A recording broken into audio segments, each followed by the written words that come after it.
Hey everybody, it's Gary with Gary's Fish Room. This is how to make Rapashy Part 1. This is a quick shot of pretty much everything you'll need. The only thing I forgot that should be in this shot is a spatula.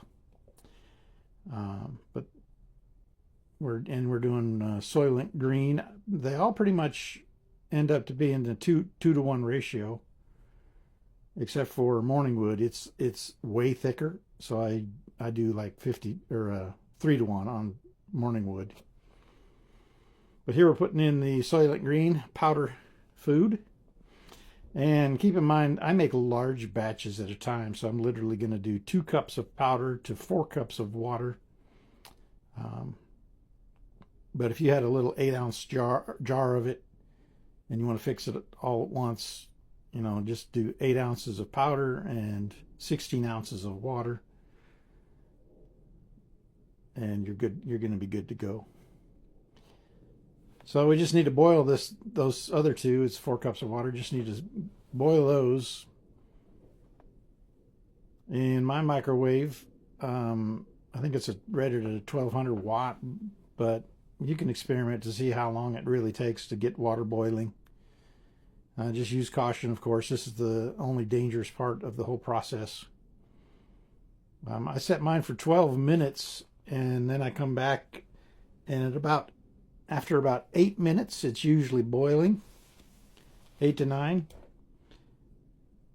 And we're not going to watch the whole thing here. The video will skip ahead. So you see with 4 minutes, it's boiling. I don't know if you can see it or not, but they're both boiling.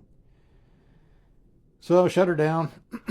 Make sure to have your glove on or some kind of way that you can not get burned, because the glass is hot. It's not just the water. The measuring cups the handles are very hot themselves. I like to put the water in first. I've done it both ways, and it seems like if you do the powder first, it's easier to get pockets of dry powder if it doesn't mix well. So doing water first, I've never had an issue since I changed. And go ahead, you can whisk it, but man, for a cheap $12 mixer, don't use your wife's that she bakes with, because you'll get in trouble. Just go buy you a cheap $12 mixer and just mix away. It makes short work of this. Otherwise, it can be laborious. The other side note to keep in mind is most of the Rapashys don't smell the greatest when you're making them. So I'm under strict orders to only do this after my wife has already gone to bed and asleep, so that she won't smell it, because she thinks it stinks. I don't think it's that bad.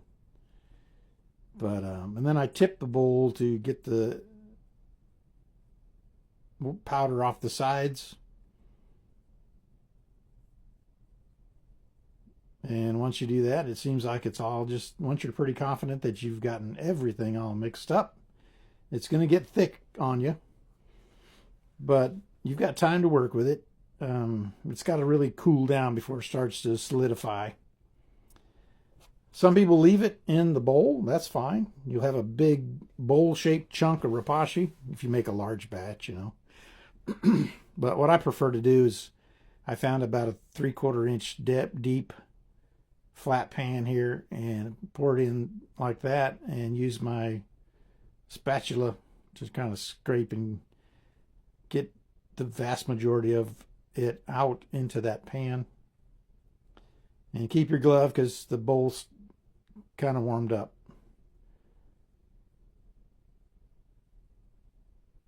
And then basically, as it cools, it will start to gel. Work it in the corners. I like to work it in the corners so that I've got a fairly even layer. But yeah, that pan works perfect for my needs. And you just basically set that pan to the side, let it cool down. It takes probably 30 minutes at least. 45 to an hour is probably where you're going to end up at. And of course, big batches take longer to cool. If you're making a smaller amount, it would be way less time. And you'll know, you can poke it with your finger and make sure it's cool and bouncy to the touch. And this is just me going through, and I try not to waste too much. It's not the cheapest food out there, but I think it's the best all around food. But you can kind of see when it cools down, it's almost kind of rubbery. And don't forget the beaters. What I like to do with all these scraps is go ahead and throw them into whatever tank I've got the most plecos in. They seem to devour it very quickly.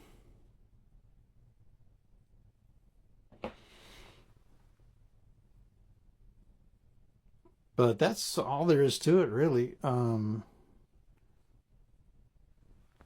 Stay tuned for part 2, which is just really showing it coming out of the pan and how I slice it up into squares, and also how, because I make a large batch, how I do it so that